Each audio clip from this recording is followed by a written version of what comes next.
Hello, everyone. Thanks for joining us this morning or afternoon, depending on where you are.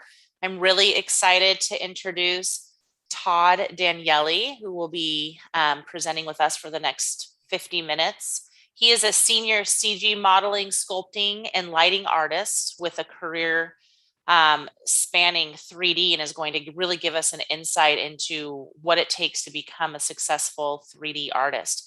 He was a major contributor on the shows I Know This Much Is True and Survivor, both of which were nominated for 2021 VES Awards in the category of Outstanding Supporting Visual Effects in the Photo Reel episode.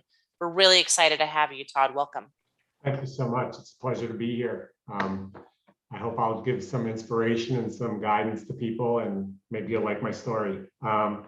So I'm Todd Daniele. I'm a New York-based 3D artist. I specialize in modeling, lighting, texturing, and rendering. During my career, I worked on episodic television, commercials, print, things that have appeared in Times Square on the big screens, all kinds of things like that, and also content for software. So pretty big range of things that I've worked on. Today, I'm going to talk to you about the path that I took to get to the point of being a professional in 3D. It's not a conventional path at all. What remained throughout my path was that I was inspired and wanted to visually express myself. So that helped me gain a career, and it's what put me in front of you folks today. So before I start talking, I'm just going to show a few still images to kind of frame up what I'm going to talk about today and give you a little context. I'm going to touch on the things that I did during my journey, and some of these images, while might be professional images, you'll see that what I was doing back as a hobby actually works out to my benefit when I become a professional. So I'm just going to open up a few images and give you guys a little peek. This is architectural in nature. It's just showing like a shot from a show called Luke Cage that was on Netflix. And I built this all out and textured it. And I'll get more into what I did architecturally. This is another piece. This is from When They See Us. And this was an interesting situation where they scouted the project and this building was intact. But when they went to film, the building had been falling apart. So I actually reconstructed this in CG as far as the building, the fence, the cars, the sidewalk, a lot of different parts of this. And we also had a great compositing team. So more architectural based stuff.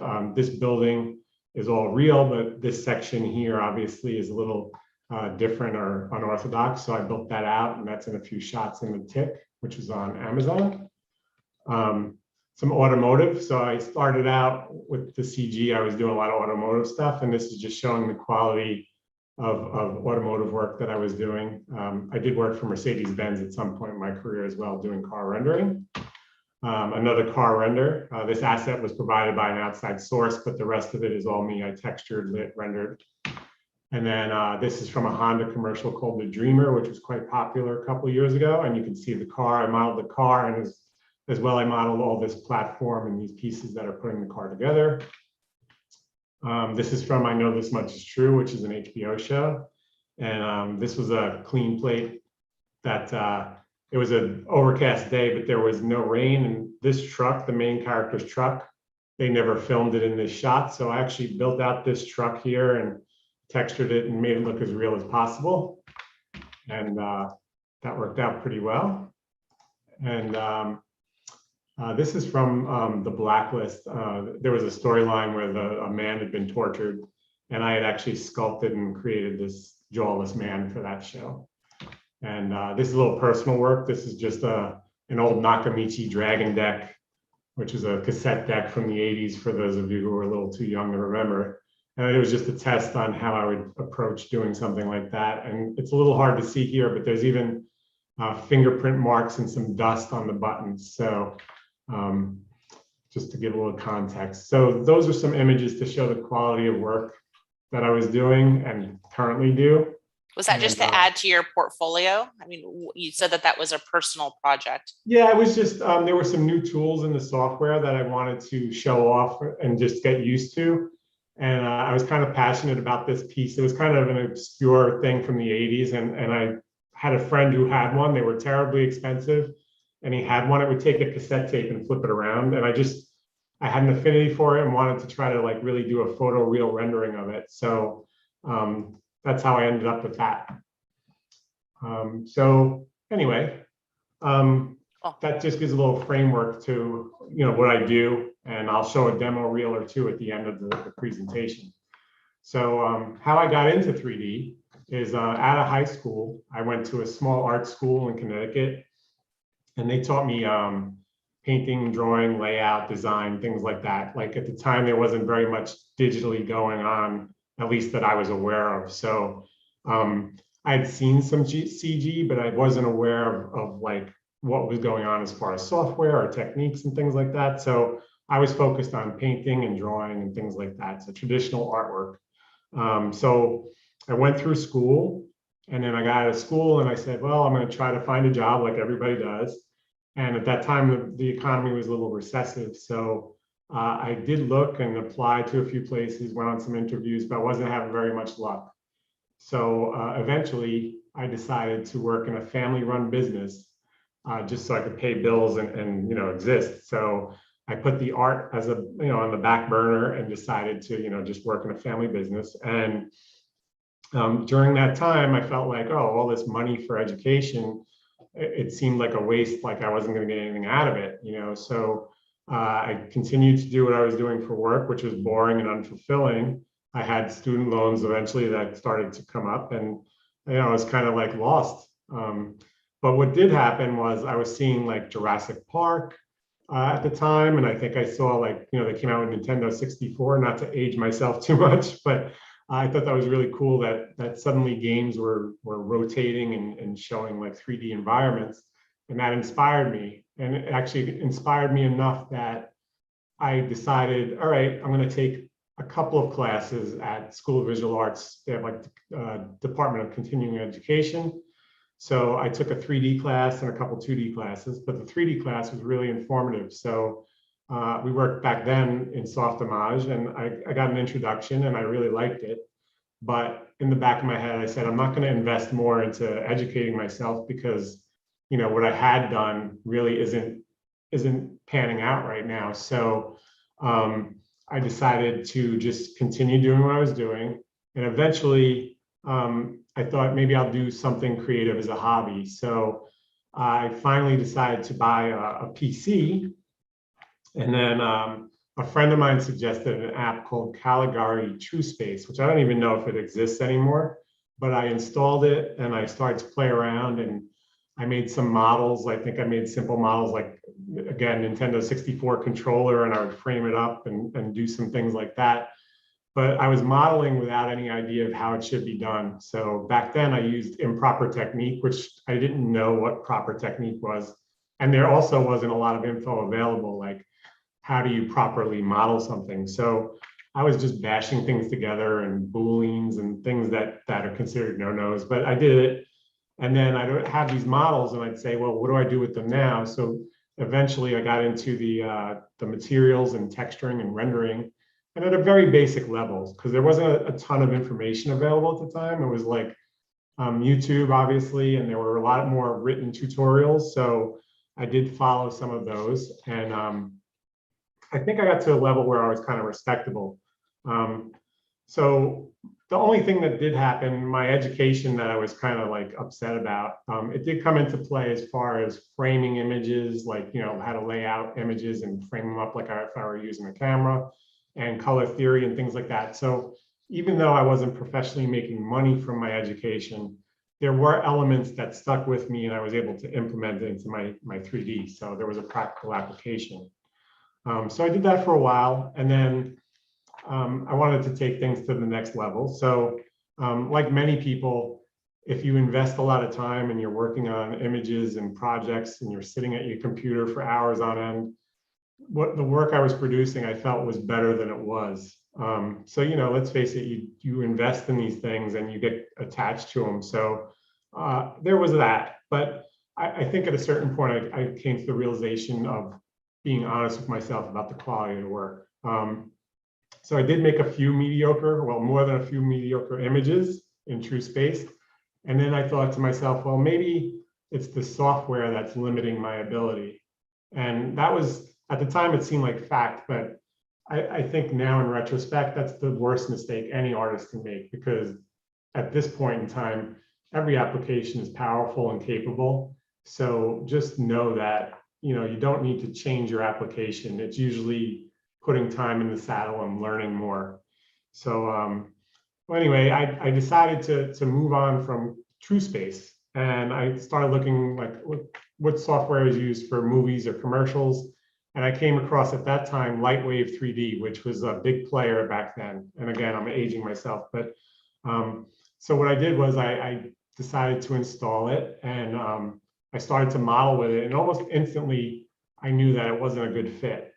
So it just didn't feel right. But I said, you know what, you have to stick it out. And I'm pretty stubborn, which is a fact my wife would attest to. So I looked for written tutorials and videos. And I actually, the good thing that came of this experience was that I discovered that when you looked at professional software, there was information available that was more pertinent and more, I guess, more valid. So like when I wanted to learn to model, people weren't talking about Booleans and things like that. They were talking about topology and mesh flow and things like that were really important to workflows and still to this day are important. So that was really important, because those techniques that I learned at that base level, like box modeling and polygon modeling, all these little techniques that I had no awareness of before, they were applicable in every 3D software. So I unknowingly learned a skill that I could apply to any application I would come across in my career before knowing I had a career. So it's just important to realize that certain basic principles are going to stick with you no matter what software you use.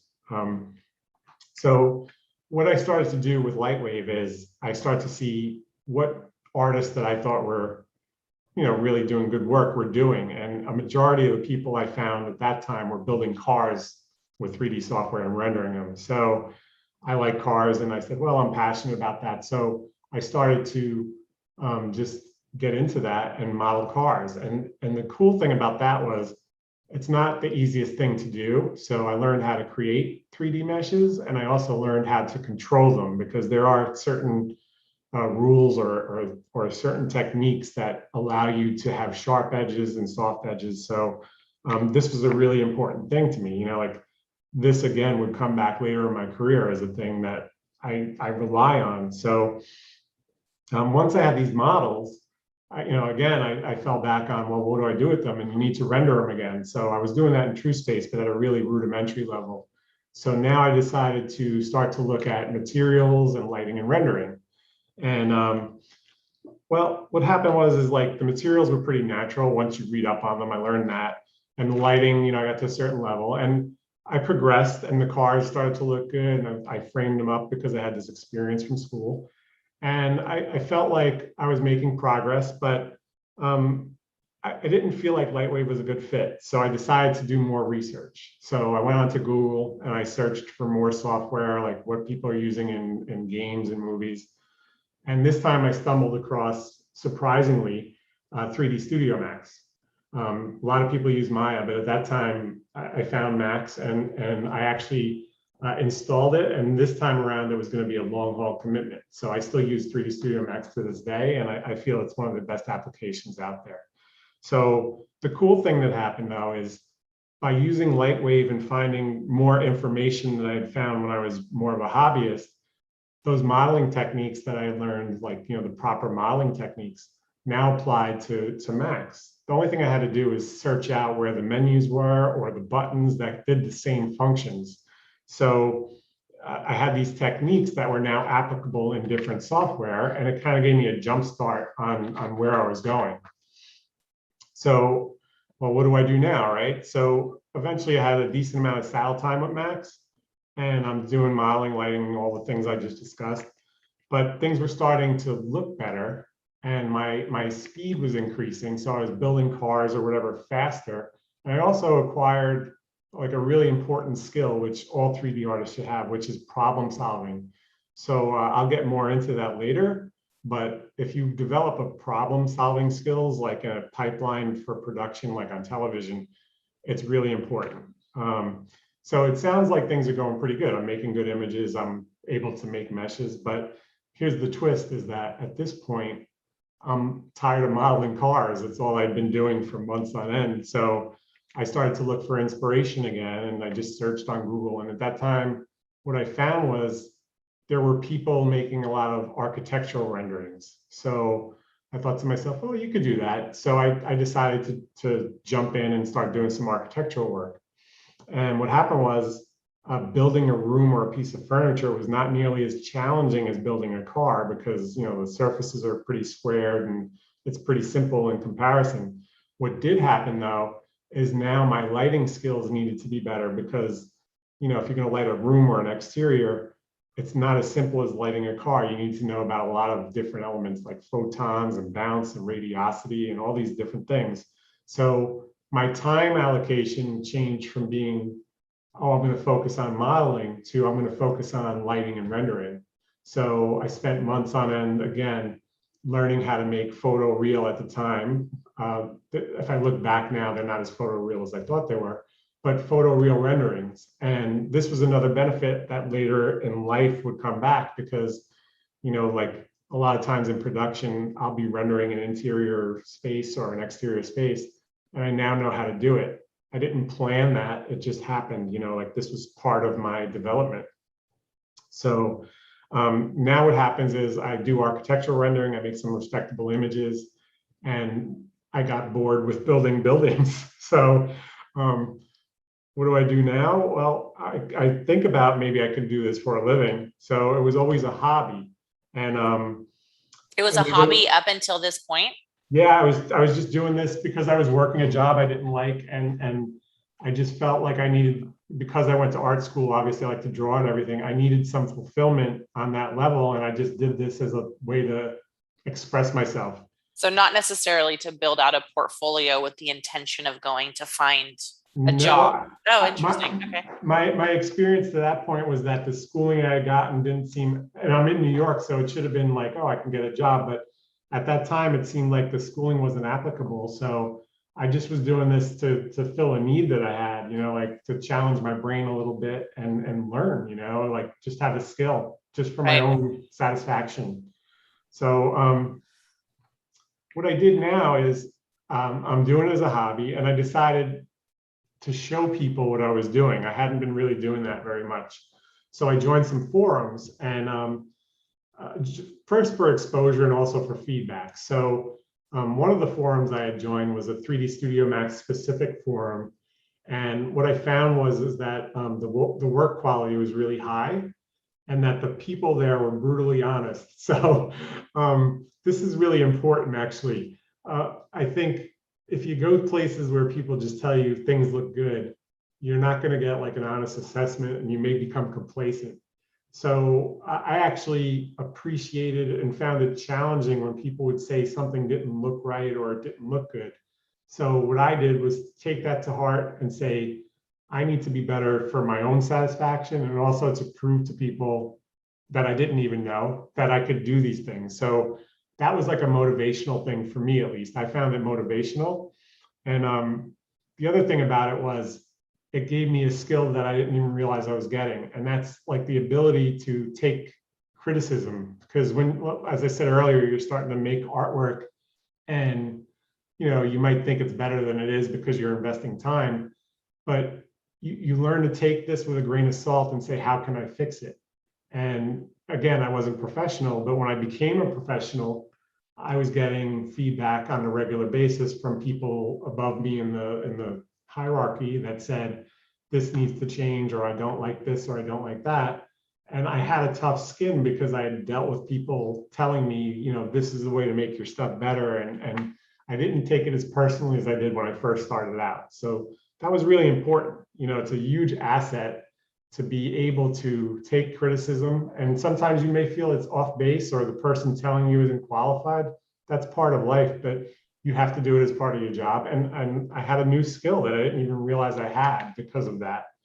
The second being thing, humble, being humble and vulnerable to like open yourself up to real criticism is important. Exactly. I think if you're going to be a professional, it's amongst the most important. You cannot be at the highest level skill wise, but be able to execute what someone's asking of you. And I think that's a bigger asset. So it's really important. That's all I could say as a professional. The additional thing that happened, so that forum built that skill. And then I was showing my images in forums where people would just comment or say, you know, that looks nice, you know, just typical stuff. And what happened there was one day I got an email from someone claiming to be from like a big software company who happens to be one of the sponsors of this event, Adobe. And I thought it was a joke. I thought one of my buddies was pranking me and saying, you know, oh, we have a job that we want you to try to help us out with. And it turns out that it wasn't a prank. So what happened was they had seen my images in one of these forums, and they said, you know, you can do this. And I really felt like, oh, this has got to be a joke, and it wasn't. So my dad told me for the longest time, a good job's not going to fall in your lap. And I spoke to the people at Adobe, and they decided they wanted to hire me. And I started working on the contract. So I was soon self-employed and doing something I love. So I established a long-term relationship with Adobe, and I made content for several years for them. So what happens next is I was posting these images in forums, right? So I've been doing my hobby work and posting it. Well, now I had some high-profile professional work to show. So in the same forums where I was posting my architectural and car renderings, I had stuff that I had done for Adobe, and I started posting it, and people actually reacted. And I guess a couple months after finishing with Adobe, I get another email, and this time it's from a New York City studio saying, oh, we're making a commercial and we feel the skills you have based on what we saw would be applicable and helpful for us in this project. So I went and met with them, and we discussed, you know, typical things, what I could do, what I couldn't do, how I'd be paid and all these type things. And it worked out really well. So I started to work with them on commercials. And what happened then is when you go to a studio in New York, at least, a lot of times there'll be either overlapping jobs or jobs that come one after another. So I worked on the first job, it segued into another. So suddenly I'm working consistently for myself too. You know, I'm a contractor at this point, and I'm modeling, texturing, and rendering and doing the things I loved for these couple of years that I've been doing as a hobby. And the interesting that happens is, like at that time in New York, there were a lot of people freelancing. So you might sit at a desk or be in a room with like 6, 10, 12 people that all do the same thing you're doing. They finish a gig and they move on to the next place. So I wasn't aware of this, and I'm working with a couple people, and suddenly they leave to go to the next job, and I'm getting calls and emails from different studios asking if I'm available to work. And it's just a word of mouth thing. People see that you're able to do something. They may be somewhere where someone says, do you know someone that can model? And they throw your name in. So without really knowing how it happened, I have work coming in from other studios. So it started to be very steady. And that was like a godsend, because I finally felt like I was doing what I was supposed to do as opposed to what I needed to do to make a living. So I did this for quite some time, and you sort of move up the ladder, even though you're working for yourself. And what happens is, as you become more well-known and you have a longer list of clients, something really cool happens. You have the ability to pick and choose what and who you want to work with. And I'm not saying that everybody can do that and that you should, obviously you need to make a living, but I was fortunate at that time that there was enough coming in or enough inquiries that I could say, I think this is a better fit. And that's what I did. So the thing I'll say that was important is that my dad and my family at a young age taught me like good work ethic. So I always show up on time, regardless of whether I'm doing CG or something else. I always work very hard, and I do my full day's work without distraction. So that came in really handy. That's something that can't be taught it can be, I guess, at an older age, but I was instilled with that at a young age. So I just use those tools and these little pieces that I gathered up unknowingly to help me in this career. And I had a business now. So the thing too is I was getting good at what I was doing. I was picking and choosing, but I never became complacent. So a lot of people, they get to a certain level and they think, oh, I got this, I can just keep moving forward. And I never felt like that. I always felt like there was something more or something bigger that I wanted to aspire to. So if I was working, sometimes at night I would spend an hour or two on the computer, just like trying different things, learning new software, learning new techniques, and just elevating constantly what I did. And I sacrificed a lot of personal time to do that, but I actually enjoyed it. So it wasn't a bothersome thing. So I have these skills. We talked about that. I was doing cars and architecture and stuff for commercials. And then I get an email from a studio in New York called PsyOp, and they do a lot of like sort of tune style commercials that are really high profile at the time. And they're wanting me to model some characters. And I had not at this point ever modeled really a character or properly model a character. So before I decide to say yes or no, I start to do some research again, and I go online and I start to Google up like what people are doing as far as laying out topology for characters and try to find professionals that are doing high quality work. And I study for probably a night or two. I study the wireframes to see how things are laid out, and I absorb the knowledge, and I do some tests to see if I can execute these kind of flows of mesh and things. And I could. So rather than say no, which would have been the easy way out, I agreed to take that job, and I went to PsyOp. And I think the first spot I worked on, I did 7 characters for one commercial. So that's a lot of work. And what happened also is, I think I was at PsyOp and the sister companies. They had a few companies within one building. I think I worked there for 3 or 4 years, almost consistently, like a permalance, they would call it. I was freelance, but I was permanently there. So that was a new experience and a new step. And what I gained from that was that it was a really creative environment. And the cool thing they did dailies, which are daily meetings or every other day, where everybody on the team is producing work, and the whole team will either go to a screening room or someone's desktop and look at what they've done in the past 24 or 48 hours as far as progress. And everyone would comment and make suggestions. And it was very creative, and it was very inspiring, and no one felt like they had a higher position or a lower position. It was just about making the best possible product. So as I look back now, that's one of my fondest memories, is that the environment and the people were so giving and creative. So I really enjoyed my time there, is all I could say.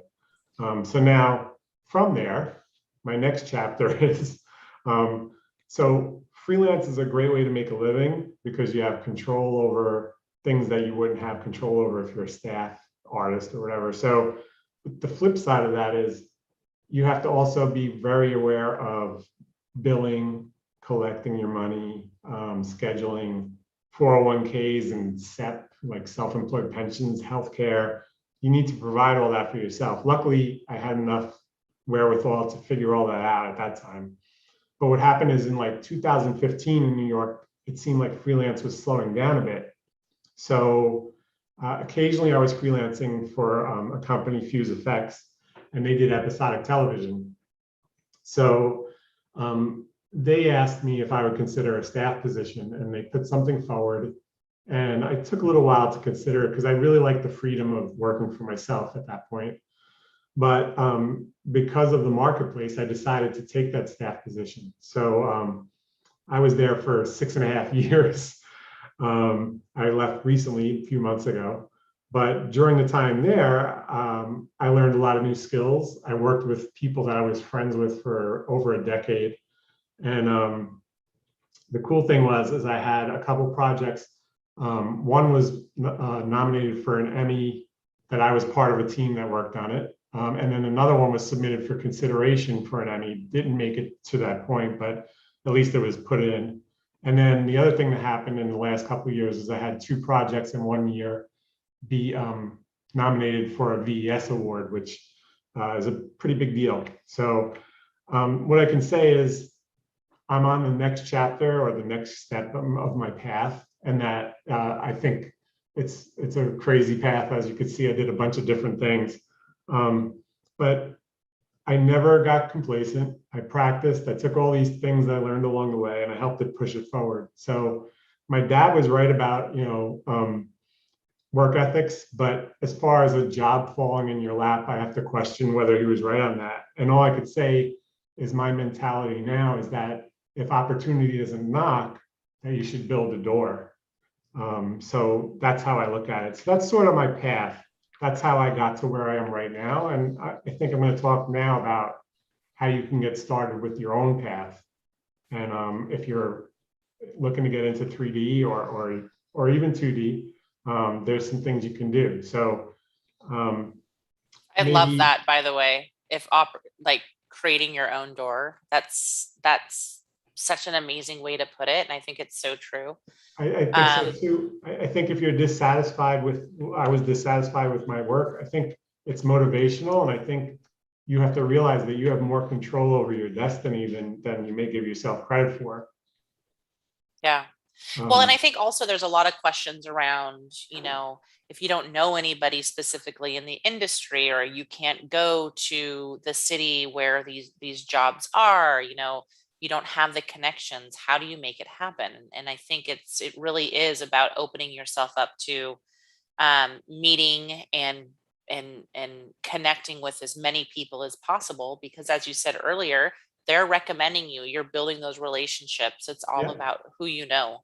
It is.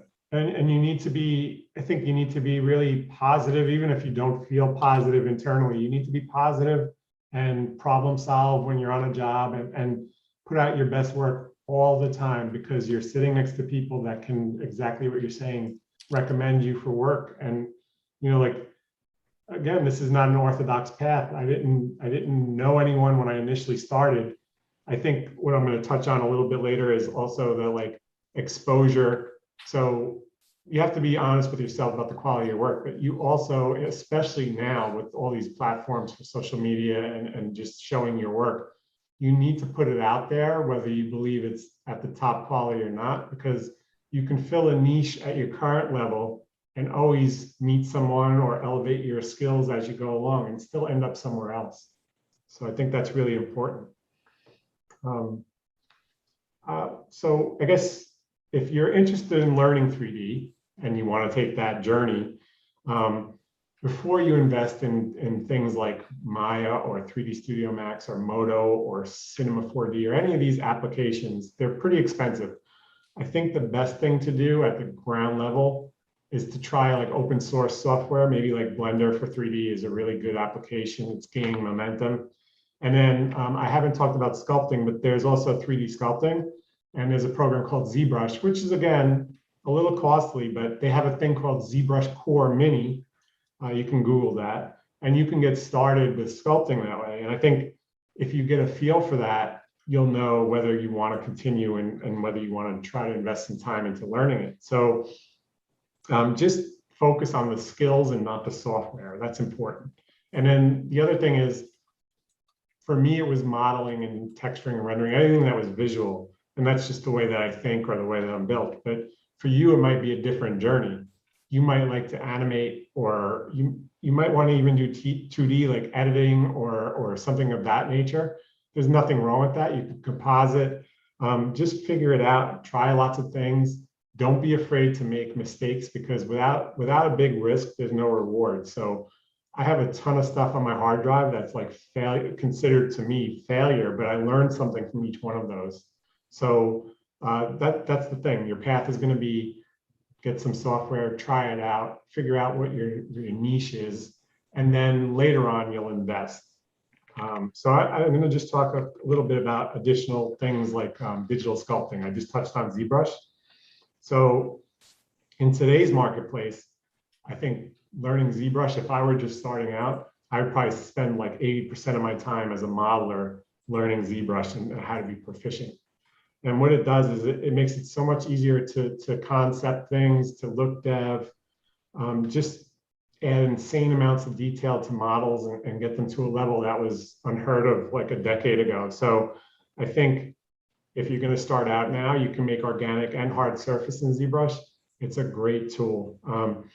it also, what it does is it makes it much more intuitive to work. I learned very technically how to model, but if you wanted to, you can work in ZBrush, build out something without worrying about the flow of the polygons and all that, and then later retopologize or remesh it and be in a good place. So it is a game changer. I think anyone starting out right now should definitely look into it.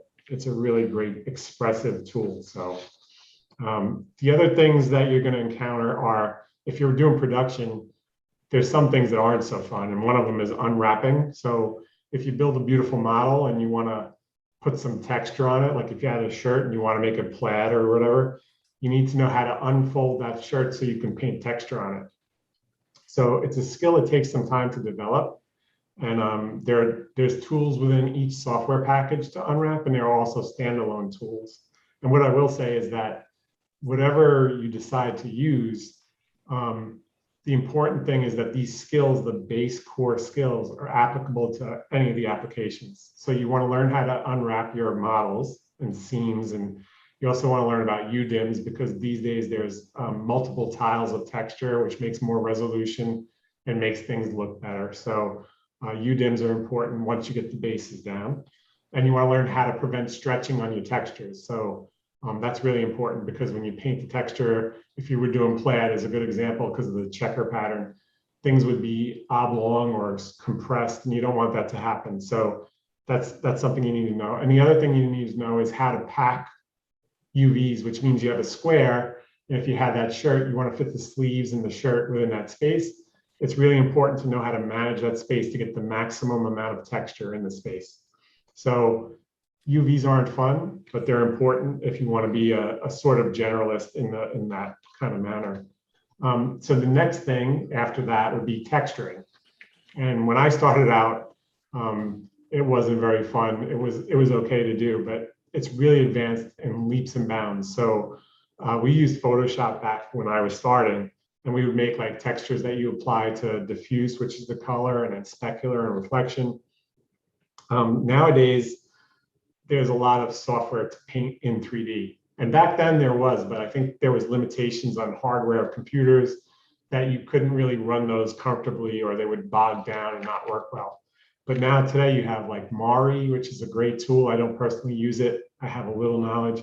And then there's Adobe Substance Painter, and there's a whole suite of tools from Adobe. So Substance Painter specifically, even though I had a high level of skill in the texturing realm of the work, I found that as soon as I started using Painter, that my skills ramped up dramatically and quicker than they ever would have if I were still using Photoshop. And the reason being is, not only are you painting textures, but you're creating materials as well. So before, I would have to make a map in Photoshop and port it into 3D Studio Max and V-Ray or whatever I was using, and put those maps into a slot and render and see how they looked. But now it's almost instantaneous. I can look at Substance Painter and see like the breaks in reflection and the grunge and the dirt all in real time. And usually it's one-to-one, where if I see something in Substance, when I go to Max and V-Ray, I see the same thing. So all I could say is, if that's a passion of yours, or you appreciate the idea of texturing things, right now is the best time to be doing it. It's really amazing and artistic. So earlier we talked about problem solving, and I just want to touch on that a little bit more. I think it's like one of the most important skills you can have. What happens is, sometimes you'll see people in a studio where something comes up and you have to figure out a way to execute that. And there are certain people that just shut down and don't know, or don't try to think about how to solve it. Now, me personally, I first think, what's the easiest and quickest way to solve this problem, and can it be done? And I think that's really something that's an asset. And the other thing is, if you have skills or you don't have skills, you have a team in the workplace. And that's the next thing I want to just really talk about, is like sharing knowledge. So everybody around you has different technical abilities and different things that they do proficiently.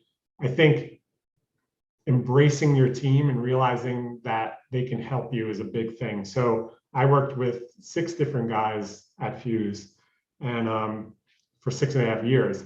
And there would be times where either I would come up with a solution and bounce it off of them to see what they thought of it, or I would ask them for their input. And even if it was modeling related, I never thought to myself, well, you're the modeler, you should know this. I would ask someone and they may know a procedural method or a method I hadn't thought of. So the biggest asset you have in the workplace are the people that work alongside and have this wealth of knowledge. So I would never downplay that. The problem solving and the team is a really important thing. So if you do decide to take this journey, I want to just talk a little bit about something that I realized pretty early on is that you should invest in yourself. So first of all, you have to get equipment. You have to get like a decent computer, that whatever you can afford, the best that you can afford at the time is a good idea. Have a good office chair. If you're going to be sitting, I'm pretty tall, so if you're going to be sitting for 8 hours a day, you want a comfortable chair. I also do online meditation classes because sometimes work can be stressful, and it's good to be able to plug into like a meditation and listen to it and detox a little bit. I think that's really important. And then software, eventually once you've made a decision on what your area expertise is, where you live may dictate which software is being used. Like in Europe, there would be more 3D Studio Max maybe than there is in America, Maya, whatever. If you need to subscribe or do a monthly, whatever you're going to do that way, I think, assess what your expense would be and figure it into your jobs if you're freelancing. And then the other thing as far as equipment, if you're going to be doing modeling and sculpting, is a good tablet. So I use a Xencelabs medium tablet, and I haven't had it that long, but I really enjoy it. And the reason I enjoy it is it's got like a nice toothy surface that, like, when I use the pen, it feels like paper or more natural.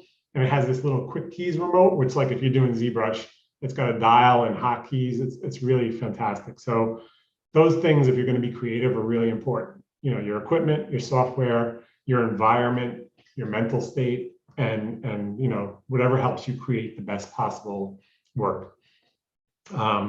So very important. Just really don't think about the money initially. It's an investment in a business and yourself. I think if you're looking to do 3D and you're interested in it, that if you start to look for tutorials, an important thing to keep in mind is that there's information and misinformation. And what I mean by that is, when I was learning to do 3D, I would search everywhere and watch YouTube and read tutorials. And there were people that didn't intentionally put out information that wasn't correct, but maybe they were at the same skill level that I was.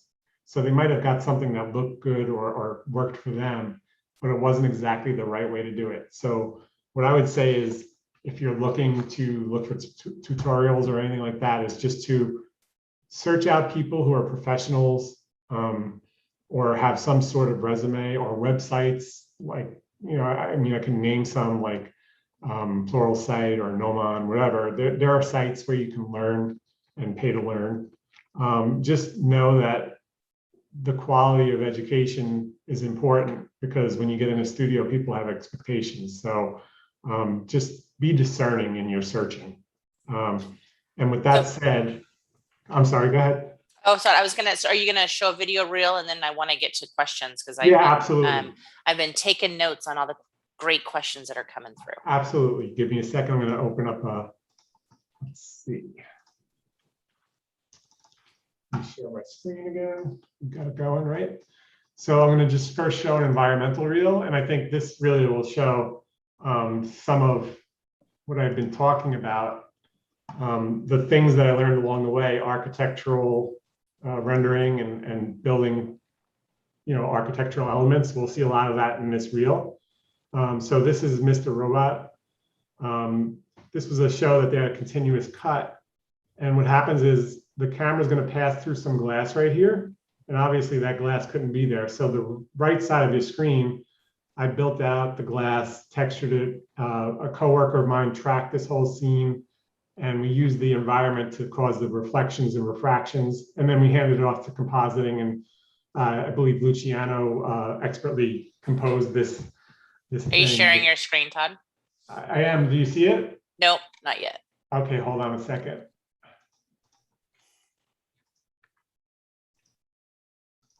Okay, let me just restart that really quick. There we go. Hold on a sec.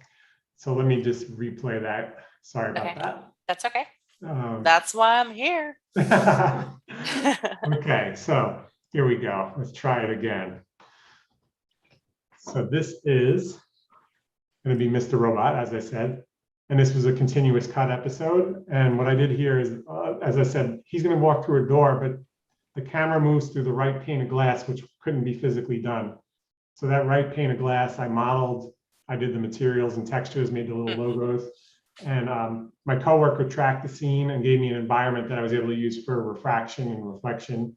And then we handed it off to Luciano for compositing, and he did a fantastic job with it. So these are two shots. I think there's two shots that I'm showing. We went through glass again just now. And now this is when they see us. And this building that we're looking at is mostly CG and compositing. And what happened was they scouted this, and then the building at some point after the scouting had fallen apart. It started to collapse in the front and lose bricks. So I'm going to pause it for a second.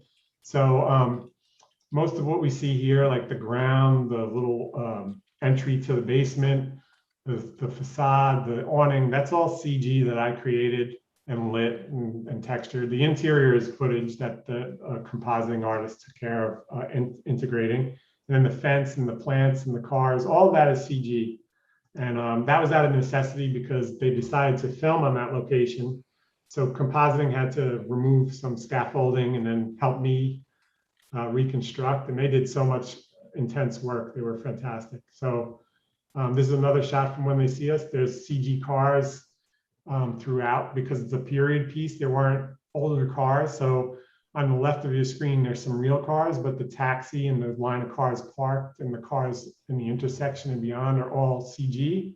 I'm going to pause for a second. I had lit, rendered, and added materials to all of those. So same thing with this shot. These cars in the background, those are all CG. There's maybe one or two real cars in the mix that'll show up. I think most of this is CG right now, except for the bus and this line here. This car is real, but the rest are CG. So, and now another car. So this shot is for I Know This Much Is True, which is a great series. And what happens is they filmed this plate. It was a cloudy, overcast day. It wasn't raining, and they didn't have the truck on site. They didn't think to film it. So I had a bunch of references of this pickup truck. That's Mark Ruffalo's truck in the series. And I built out every little nut bolt and undercarriage, stuff in the back, and made it look rusty and dirty, and then lit and rendered this. And then compositing and a former colleague of mine, Joe Gunn, he did some water simulations. So there's actually water, I'm going to pull it back a little, there's water falling off the truck and off the bumper. So he did some of that work. And I think it's hard to tell that that's CG, and that's one of my favorite things about it.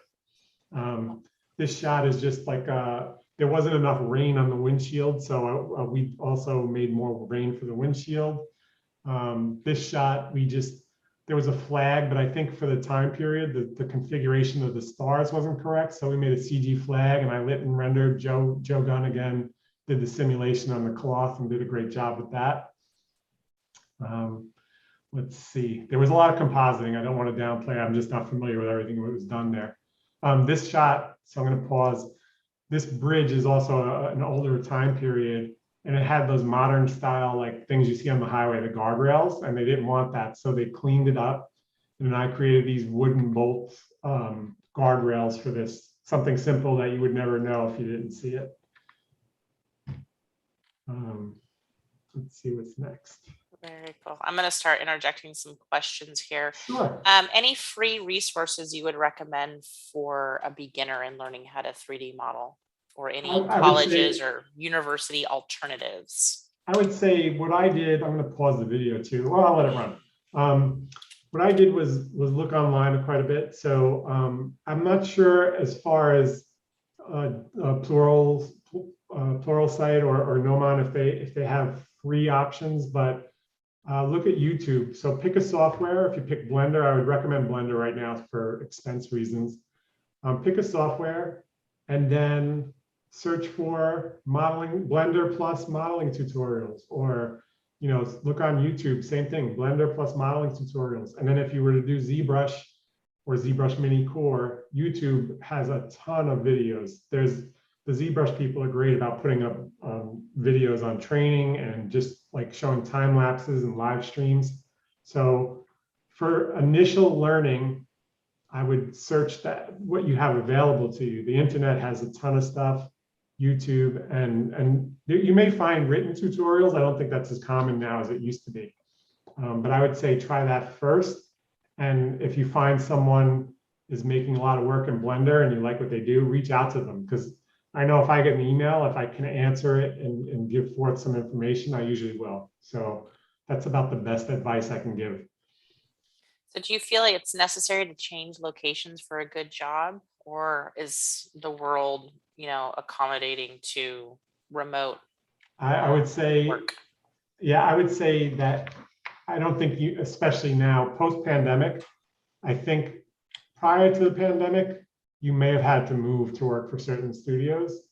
I think after the pandemic, people realized, well, a few things that, like professionals aren't going to leak things to the internet. You obviously sign documents that say that. So, you can work from home securely and have things in place that protect the content and the assets and everything. I think you can work remote. I just was working for somewhere in San Francisco, no problem, like remote. It was like I was there with the exception of not having a colleague sitting next to me. So if you want to, like if you want to experience New York or San Francisco, I don't discourage that. I think it's a good idea, but I don't think it's necessary to actually change your location. I stayed in New York for a couple of reasons, just as like a little framing on that. I grew up here. I have family here. My wife has family here, and I didn't want to uproot. So about 15 years ago, 12 years ago, I went out to San Francisco to think about going to ILM. And I just didn't feel right about the situation. So, I stayed in New York, and there's plenty of work here, or there was. I think I'm finding that people are reaching out from all over Texas, California, New York, Europe. I mean, you can build a business if you're good at what you do and you have the right ethic without having to leave your home, really. Yeah. Okay, I'm going to ask one last question from the Sure. audience, and that is, do you use your 2D art skills to plan and lay out how you tackle a 3D model, or do you just jump right in? So a lot of times I'm given something to start with, like as far as concept art, or occasionally like a scan, like someone might have scanned with a camera a building or whatever. I do think I usually wouldn't be the person drawing it out, but I find a lot of people will give me the benefit of the doubt because of experience. If there's reference needed and I can find something and suggest this might be the best option, that people are open to that. And sometimes what I would do is if I have an asset that I need to build and I need to figure out how I would approach it, I may take a photo of it. If someone had a photo, or I took a photo of my own, and just draw over sections of it and figure out how I'd approach making that. So, like if it were a spaceship that some concept artist had created, I might do a paint over and break it into sections that were logical to me as far as how to build it, and then go with that. Unfortunately, I don't get the chance to draw as much as I'd like to when I'm in a professional environment, but I do it at home. I hope that was informative. Yeah. Well, thank you so much, Todd. This was awesome to hear about your journey in 3D. We learned a lot of great tips. We will be posting this recording on our YouTube channel, so please look to Xencelabs channel to rewatch this. And also, we have some awesome giveaways throughout Lightbox that you can find in the scavenger hunt in the artist alley by finding our element. You can also locate them in our description. So Dell computers, artist reviews, lots of fantastic things. So thank you so much, and Very talk cool. to you soon, Todd. So hang on, I'm going to stop the live stream. Okay, great. Thank you.